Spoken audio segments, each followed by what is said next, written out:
मसीह की। तो eternal life church Bathinda में आपका स्वागत है और मैं प्रभु को धन्यवाद देता हूं। परमेश्वर ने ये सुंदर मौका हमें दिया कि उसके पवित्र चरणों में आके उसके वचन से हम सीख सकें और परमेश्वर आपको और आपके परिवार को आशीष दे। और आज के ध्यान के लिए हम देखेंगे परमेश्वर के पवित्र वचन से याकूब की पत्री उसका 4 अध्याय और उसके 7 वचन को हम पढ़ेंगे। इसलिए परमेश्वर के अधीन हो जाओ और शैतान का सामना करो तो वो तुम्हारे पास से भाग निकलेगा। हालेलुया, हालेलुया, यीशु मसीह की।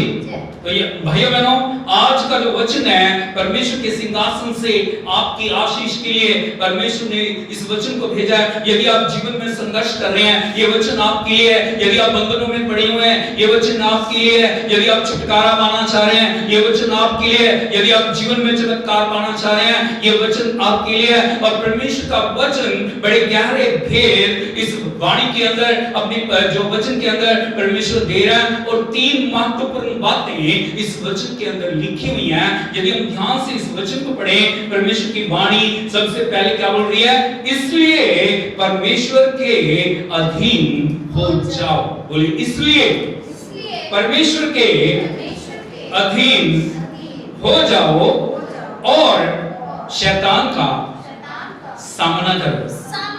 शैतान का सामना करो तो वह तुम्हारे पास से भाग निकलेगा। भाई बहनों, ये वचन विजय की कुंजी है। बोलो, ये वचन विजय की कुंजी है। कैसे हम विजय को पा सकते हैं? परमेश्वर 3 चरणों में हमारी जिंदगी के अंदर उन बातों को पूरा करने के लिए बोल रहा है जो हमारे लिए बड़ी महत्वपूर्ण बातें हैं। हालेलुया। पहली बात को हम लिखेंगे, प्रभु का वचन कह रहा है परमेश्वर के अधीन हो जाओ। और इंग्लिश की बाइबल में लिखा है सबमिट टू गॉड। बोलो, सबमिट टू गॉड। तो क्यों परमेश्वर के अधीन होना? कैसे परमेश्वर के अधीन होना? आज प्रभु के वचन से जो थोड़ा समय हम देखेंगे, प्रभु की वाणी कह रही है अधीन होना गुलामी नहीं है। बोलो, अधीन होना गुलामी नहीं। कई बार हम सोचते हैं ना, अधीन हो जाएंगे हम गुलाम बन जाएंगे। अधीन होना गुलामी नहीं है। अधीन होना स्वेच्छा से किया गया समर्पण है कि परमेश्वर आपकी जिंदगी की आपकी अगुवाई करे। बोलो, अधीन होना स्वेच्छा से किया गया समर्पण है ताकि परमेश्वर आपके जीवन की अगुवाई करे। जब आप पूर्ण रीति से स्वेच्छा से प्रभु के पास आते हैं, वह स्वेच्छा से प्रभु के चरणों में अपने आप को अर्पण करते हैं और प्रभु से कहते हैं, प्रभु मेरा जीवन तेरा जिंदगी है। प्रभु मेरे जीवन को तू ले और मेरे जीवन को चला और जैसे तेरी मर्जी है वो मेरे जीवन में पूरी हो जाए। उसको अधीन होना बोलते हैं। हालेलुया। तो फिर गुलामी क्या है? गुलामी किसको बोलते हैं? मैं आपको बताना चाह रहा हूं, गुलामी वो जो अवस्था है जो आप शरीर में, प्राण में, आत्मा में जिन बातों को नहीं करना चाहते। बोलो, शरीर में, प्राण में, आत्मा में जिन बातों को आप करना नहीं चाह रहे लेकिन कर रहे हो, उसको गुलामी बोलते हैं। मैं फिर से बताना चाहूंगा आपको, गुलामी क्या है? जिन बातों को शरीर, प्राण और आत्मा में आप करना नहीं चाह रहे लेकिन आप कर रहे हो, उसी को तो गुलामी बोलते हैं। हालेलुया, यीशु मसीह की।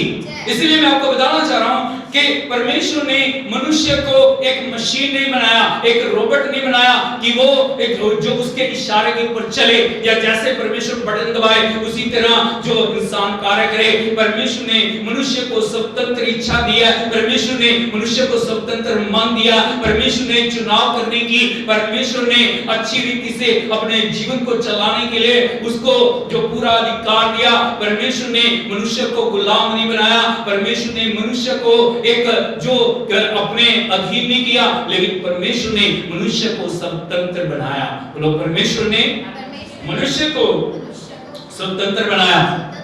तो अभी जो एक बड़ा प्रश्न है, क्यों परमेश्वर के अधीन होना? हमें परमेश्वर के अधीन होने की क्या जरूरत है? क्यों परमेश्वर का वचन याकूब 4:7 के अंदर हमें बता रहा है परमेश्वर के अधीन हो जाओ।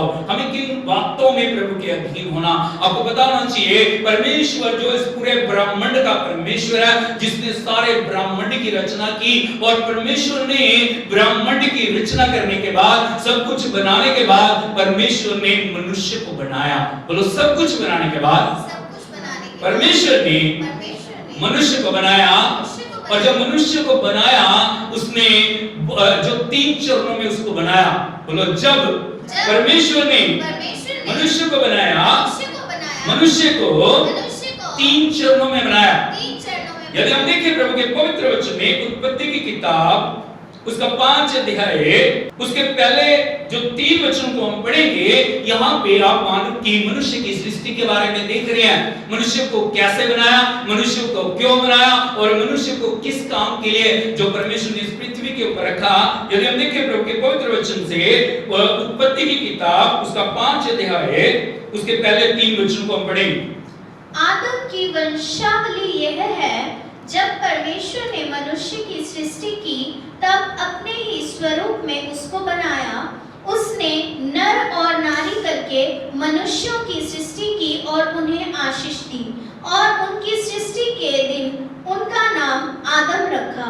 यहाँ पे प्रभु का वचन में बता रहा है आदम की वंशावली ये है, जब परमेश्वर ने मनुष्य की सृष्टि की तब अपने ही स्वरूप में उसको बनाया। पहली बात, क्यों परमेश्वर के अधीन होना।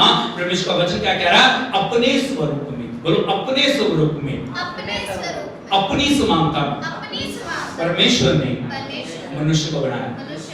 किसी जो पृथ्वी की जो आकार के ऊपर मनुष्य को नहीं बनाया गया, किसी चुपाए, किसी परिंदे, किसी जो पानी के जीव के ऊपर, किसी भी संसार की चीज के ऊपर परमेश्वर ने मनुष्य की रचना नहीं की। लेकिन परमेश्वर ने मनुष्य की रचना कैसे की है, अपने स्वरूप में। बोलो अपने स्वरूप में। स्वरूप का मतलब होता है स्वरूप, अपना रूप, जैसा वो है वैसा मनुष्य को बनाया। उसने मिट्टी से चाहे मनुष्य को बनाया, उसके अंदर जीवन का श्वास फूका, लेकिन मानव कैसा दिखाई दे रहा है, मनुष्य को कैसे बनाया, अपने स्वरूप में। जैसा वो था वैसा ही मनुष्य को बनाया। वो पवित्र है, मनुष्य भी पवित्र था। वो महिमा में रहता, मनुष्य भी महिमा में रहता था। परमेश्वर के पास क्रिएशन की पावर थी, सृजनात्मक शक्ति थी। आदम को भी सृजनात्मक शक्ति दी गई। परमेश्वर बुद्धि और ज्ञान का स्रोत है। आदम भी बुद्धि, ज्ञान और समझ के द्वारा परमेश्वर ने उसको भर दिया। Hallelujah, hallelujah. बोलो स्वरूप और समानता। हमें परमेश्वर के स्वरूप और समानता में बनाया गया, इसीलिए हमें उस परमेश्वर के पास आने की जरूरत है। हमें समझना चाहिए वो परमेश्वर हमारा सृष्टिकर्ता, हमारा सृष्टिकर्ता कोई भी इस दुनिया की प्राणी नहीं है, दुनिया की कोई भी चीज नहीं है, लेकिन हमें रचने वाला, हमें बनाने वाला, हमें जीवन देने वाला, हमें उद्धार देने वाला वो सर्वशक्तिमान परमेश्वर है। और परमेश्वर ने 3 चरणों में उसको बनाया, और 3 बड़ी महत्वपूर्ण बातें यहाँ पे लिखी हुई है। परमेश्वर की वाणी यहाँ पे दूसरी आयत के अंदर बोल रही है, पढ़िए जरा इसको। उसने नर और नारी करके मनुष्य की सृष्टि की और उन्हें आशीष दी, और जब आदम 120 वर्ष का हुआ तब उसके द्वारा उसकी समानता में उसी के स्वरूप के अनुसार एक पुत्र उत्पन्न हुआ।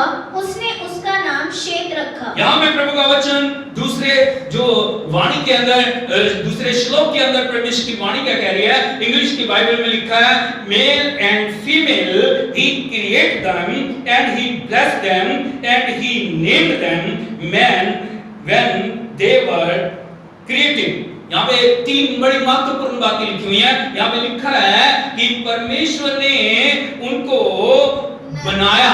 बोलो ही क्रिएट देम।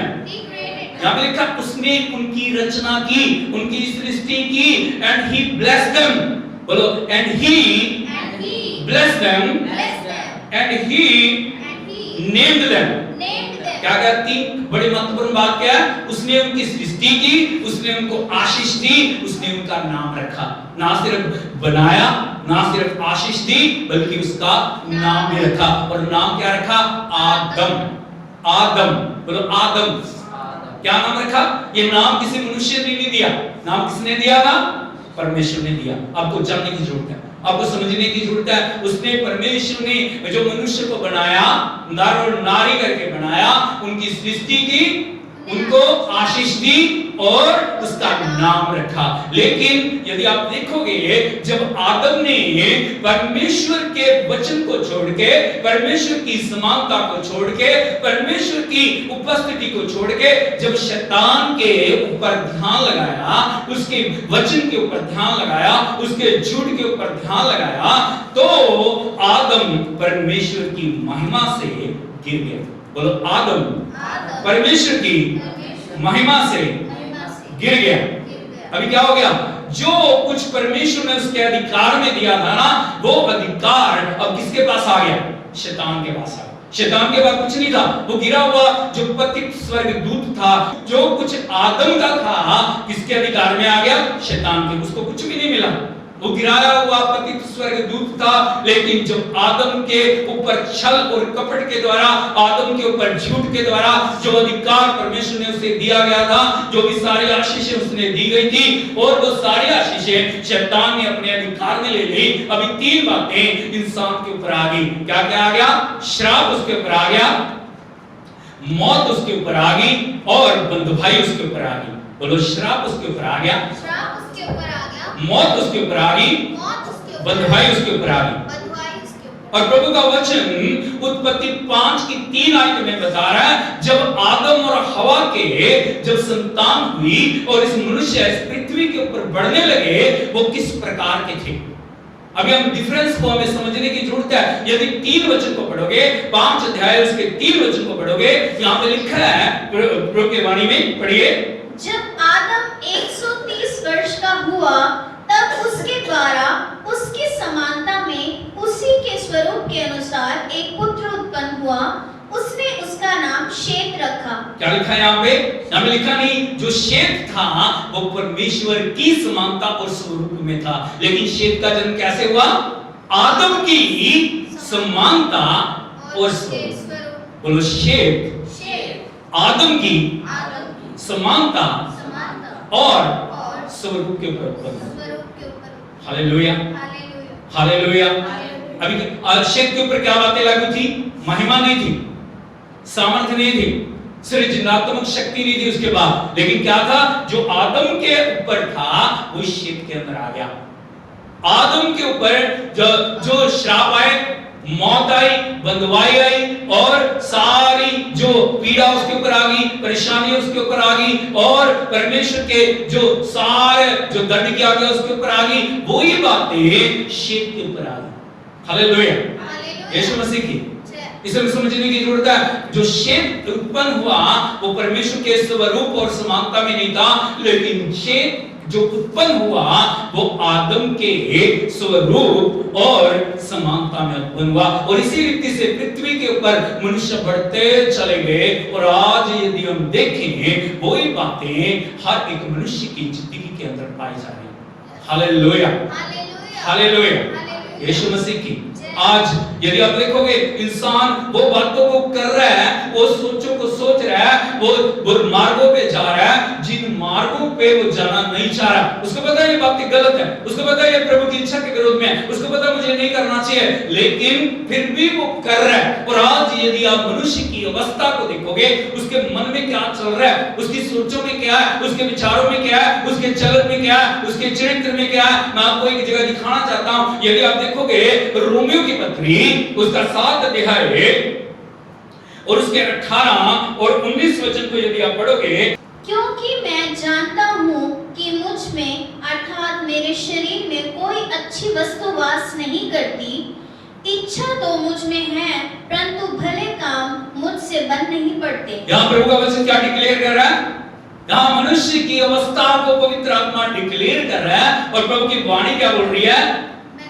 मैं जानता हूँ। बोलो, मैं जानता हूँ। पता है, क्या मैं मनुष्य को पता है कि उसकी अवस्था क्या है, और वो क्या जान रहा है कि मुझ में अर्थात मेरे शरीर में कोई अच्छी वस्तु वास नहीं कर। ऊपर से हम बहुत अच्छे दिखाई दे सकते हैं, ऊपर से हमारी जिंदगी बहुत खुशहाल दिखाई दे सकती है, लेकिन यदि आप अंदर जाओगे, यदि गहराई में जाओगे, वहां आंसुओं के सिवा, बुराई के सिवा, पाप के सिवा और दुष्टता के सिवा और किसी भी जो है ना कोई भी अच्छी वस्तु को आप देख नहीं पाओगे। देखने में पाप है, कानों के द्वारा पाप है, बोलने के द्वारा पाप है, हाथों के द्वारा पाप है। किसी को पाप सिखाने और समझाने की जरूरत नहीं है, क्योंकि वो अपने आप अंदर से निकल रहे हैं। यहाँ पे लिखा है प्रभु की वाणी में, मुझ में कोई अच्छी वस्तु वास नहीं करती, और आगे लिखा है प्रभु के वचन में, इच्छा तो मुझ में है परंतु भले काम मुझसे बन नहीं पड़ते। इच्छा है, क्या है? इच्छा है, लेकिन भले काम मुझसे बन नहीं पड़ रहे। लेकिन आगे लिखा प्रभु के वचन में, क्योंकि जिस अच्छे काम की मैं इच्छा करता हूँ वह तो नहीं करता, परंतु जिस बुराई की इच्छा नहीं करता वही किया करता। हाँ, यहाँ पे क्या लिखा है प्रभु के वचन में? जिस भले काम की मैं इच्छा करता हूँ। अभी मैं इच्छा कर रहा हूँ मैं प्रार्थना करूंगा, अभी इच्छा कर रहा हूँ कि मैं वचन पढ़ूंगा, अभी इच्छा कर रहा है कि मैं संगति में जाऊंगा, इच्छा कर रहा है कि मैं प्रभु के लिए पवित्र बनूंगा, लेकिन वो इच्छा इच्छा ही रह जाती है। लेकिन अभी जो है ना वो काम बन नहीं पड़ रहे, वो हो नहीं रहा, प्रार्थना हो नहीं रही, वचन पढ़ा नहीं जा रहा, संगति में जाया नहीं जा रहा, पवित्र बढ़ा नहीं जा रहा, परमेश्वर की उपस्थिति में आगे बढ़ा नहीं जा रहा। उसका कारण क्या है? अभी तक परमेश्वर की अधीनगी में हमने अपने आप को दिया नहीं। अभी भी कहां है? शैतान की गुलामी में चल रहे हैं, अभी भी वही काम कर रहे हैं जो शरीर और पाप की आत्मा हमारे से करवा रही है। और प्रभु का वचन क्या कह रहा है? इच्छा तो मुझ में है परंतु भले काम मुझसे नहीं बढ़ पड़ते, क्योंकि जिस अच्छे काम की मैं इच्छा करता हूं वो तो नहीं करता, परंतु जिस बुराई की इच्छा नहीं करता वही मैं किया करता हूं। और इसके 24वें वचन को भी यदि आप पढ़ोगे, बहुत महत्वपूर्ण वचन है। यहां पे लिखा प्रभु की वाणी में, मैं कैसा अभागा मनुष्य हूँ, मुझे इस मृत्यु की देह से कौन छुड़ाएगा। प्रभु की वाणी क्या बोल रही है? मैं कैसा अभागा मनुष्य हूँ और मुझे इस मृत्यु की देह से कौन छुड़ाएगा। ये हर एक मानव की पुकार है। यदि आप देखोगे ना, मैं कैसा अभागा, बहुत सारे लोग क्या सोच रहे हैं? मैं बहुत ही अभागा लोग हूं, मैं बहुत ही अभागी स्त्री हूं, मैं बहुत ही अभागा मनुष्य हूं, मुझे कौन छुड़ाएगा, मुझे कौन बचाएगा, मुझे कौन जीवन देगा, मुझे कौन इस गुलामी से आजाद करेगा। भाइयों बहनों, आज मैं आपको बताना चाह रहा हूं, यदि आप उस मार्ग के ऊपर चल रहे हैं, जो काम आप नहीं करना चाह रहे, जिन जगहों पे आप नहीं जाना चाह रहे, जो नशा आप नहीं करना चाह रहे लेकिन जो उसको कर रहे हो, आप शराब नहीं पीना चाह रहे लेकिन पी रहे हो, आप झूठ बोलना नहीं चाह रहे लेकिन आप जो बोल रहे हो, आप बुराई करना नहीं चाह रहे, आप विचार करना नहीं चाह रहे, आप गुलामी में जाना नहीं चाह रहे, लेकिन मैं आपको बताना चाह रहा हूं, सर्वशक्तिमान परमेश्वर है वो जो हमसे प्यार करता, वो जो हमें बचाना चाह रहा है, जो जिसने हमारी रचना की है, जिसने हमें जिंदगी दी है, जो हमारा स्वामी है, जो हमारा उद्धार करता है, हमारा छुटकारा और मुक्ति उसी के पास है। यदि हम उस परमेश्वर की आवाज को सुनेंगे, यदि हम परमेश्वर के वचन के ऊपर मन को लगाएंगे, यदि हम पूर्ण रीति से अपने शरीर, प्राण और आत्मा को उसकी उपस्थिति में लेके आएंगे और हम उसे पुकारेंगे, प्रभु मुझे तेरी जरूरत है, प्रभु मुझे तू चाहिए, परमेश्वर मैं अभागा मनुष्य हूं, प्रभु मैं बहुत अच्छे काम करना चाह रहा हूं, मैं पवित्र जीवन जीना चाह रहा हूं, मैं वहां नहीं जाना चाह रहा, मैं वहां नहीं जाना चाह रही, मैं बुरी सोच को नहीं करना चाह रहा, मैं बुरी सोच को नहीं करना चाह रही, लेकिन मुझसे हो रहा है प्रभु, मुझे तेरी जरूरत है। भाई बहनों, यदि हम उसकी अधीनगी में अपने आप को लेके आएंगे, सर्वशक्तिमान परमेश्वर हमें वो बनाएगा, वो हमारे अंदर वो आत्मा को डाल देगा, वो अभिषेक को डाल देगा, वो भरपूरी को डाल देगा, और सचमुच में जब हम पूरा अधिकार परमेश्वर के हाथों में सौंप देंगे, परमेश्वर का आत्मा हमारे लिए अद्भुत करेगा, वो गुलामी को हमारे जीवन से निकाल के हमें सामना करने के योग्य बनाएगा, ताकि हर एक परिस्थिति का हम सामना करते हुए उसके ऊपर हम विजय को पा सकें। आंखों को हम बंद करें, सिर को हम झुकाएं। आज हम अपने जीवन को जांचें, आज किस मार्ग के ऊपर हम चल रहे हैं। क्या हमारे हृदय से भी यही पुकार निकल रही है, भले काम मैं करना चाह रहा हूं, जिस काम भले की मैं इच्छा करता हूं वो मुझसे नहीं बन पड़ रहा, लेकिन जो मैं नहीं करना चाह रहा वो मुझसे हो रहा है। जहां मैं नहीं जाना चाह रहा वहां मैं जा रहा हूं, जो मैं नहीं बोलना चाह रहा मैं वो बोल रहा हूं।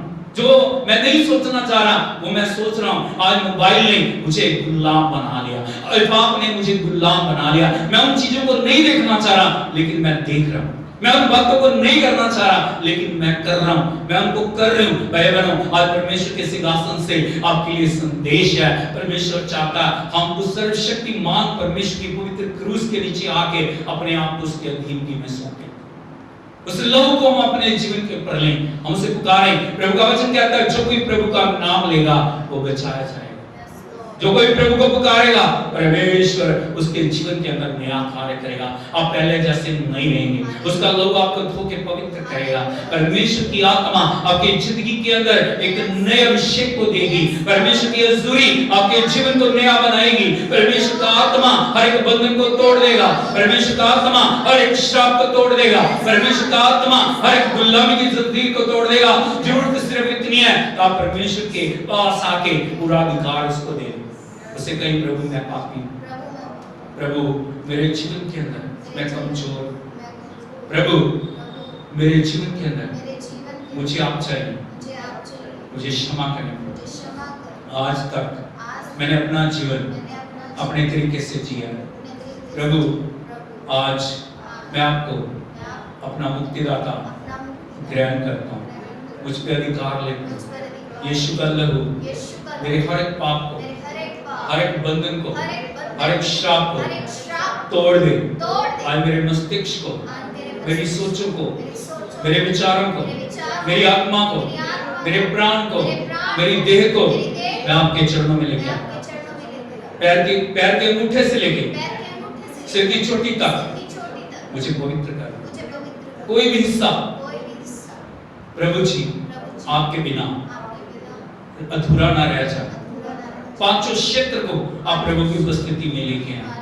आत्मिक क्षेत्र को प्रभु की उपस्थिति में लेके आए। शारीरिक क्षेत्र को प्रभु की उपस्थिति में लेके आए। आर्थिक क्षेत्र को प्रभु की उपस्थिति में लेके आए। और परमेश्वर की उपस्थिति में अपने पारिवारिक क्षेत्र को लेके आए। मानसिक क्षेत्र को प्रभु की उपस्थिति में लेके आए। और जब आप पूर्ण रीति से प्रभु की हजूरी में लेके आएंगे, परमेश्वर आज आपके जीवन के अंदर नया कार्य करेगा। प्रभु का वचन कहता है परमेश्वर के अधीन हो जाओ, परमेश्वर के अधीन हो जाओ, परमेश्वर के अधीन हो जाओ। और स्वेच्छा से परमेश्वर के चरणों में आप अपने आप को अर्पण करो। इससे कि प्रभु जो मैं नहीं कर पाया वो आप कर सकते हैं। जो मुझसे नहीं होगा वो आपसे हो सकता है प्रभु, क्योंकि आप मेरी रचना करने वाले, आपने मेरी रचना की है प्रभु। आपने अपने स्वरूप और समानता में मुझे बनाया प्रभु। आपने प्रभु मुझे आशीष दी है। आपने प्रभु जी मेरा नाम रखा है, मुझे नाम लेके बुलाया प्रभु। मैं तेरे पास आता हूं, मैं तेरे पास आता हूं। हम प्रार्थना करते हैं। स्वर्गीय पिता, हम आपका धन्यवाद करते हैं, आपका शुक्र करते हैं प्रभु, आपकी स्तुति करते हैं, प्रशंसा करते हैं। आपके वचन के द्वारा प्रभु आपने अपने बच्चों से बातचीत की है प्रभु। होने दे प्रभु आज इस सच्चाई को वो जान लें कि प्रभु जी आपने आदम को, हवा को बनाया और उसके द्वारा आपने हमें और प्रभु जी इस पूरी दुनिया को रचा प्रभु जी। आपने खुदावन 3 बातें विशेष रूप से आदम के जीवन के अंदर दी थी प्रभु जी। आपने उसकी सृष्टि की थी अपनी समानता और अपने स्वरूप में। आपने खुदावन उसे आशीष दी थी और प्रभु जी आपने उसका नाम रखा था। प्रभु जी मैं प्रार्थना करता हूं तेरा दास होते हुए तीनों आशीषें प्रभु आज जो भाई और बहन प्रभु आपकी उपस्थिति में अपने आप को लेके आ रहे हैं, उनके ऊपर ये तीनों बातें रिलीज हो जाए। हर एक बंधन टूट जाए, हर एक बुराई की सोच, हर एक खुदावंद रुकावट, हर एक शैतान की खुदावंद योजना जो अधीन होने से प्रभु रोक रही है, यीशु के नाम में चल जाए प्रभु। पवित्र आत्मा का अभिषेक खुदावंद पूरे समर्पण में निकल के आ। पांचों क्षेत्रों में से कोई भी क्षेत्र खुदावंद आपकी उपस्थिति से बाहर ना रह जाए। मानसिक क्षेत्र प्रभु आपकी हजूरी में आ जाए, आत्मिक क्षेत्र आपकी हजूरी में आ जाए, शारीरिक क्षेत्र आपकी हजूरी में आ जाए, आर्थिक क्षेत्र आपकी हजूरी में आ जाए, पारिवारिक क्षेत्र आपकी हजूरी में आ जाए। प्रभु जी आपकी प्रभुता को हम रिलीज करते हैं, आपकी प्रभुता को हम घोषित करते हैं प्रभु। ये पहले जैसे ना रहे और दूसरे कदम को प्रभु पूरा करने के लिए आप इनको तैयार करें। आपका वचन खुदावन इनके जीवनों में एक बड़े छुटकारे को लेकर आए। आज हर एक जीवन के अंदर प्रभु हम आपकी विजय को भेजते हैं। हर एक जीवन के अंदर आपकी प्रभु जी आशीष को हम भेजते हैं। हर एक जीवन के अंदर प्रभु आपकी सामर्थ्य कार्य करे, आपकी आत्मा के चलाए चलने के लिए योग्य बनाए प्रभु। सारी महिमा आपको देते हैं, ये यीशु के नाम में मांगते हैं, अब हमारे पिता परमेश्वर का प्रेम, पुत्र प्रभु यीशु मसीह का अनुग्रह, पवित्र आत्मा की संगति और सहभागिता अब से लेके यीशु मसीह के दूसरे आगमन तक एक एक के साथ होती रहे। आमीन।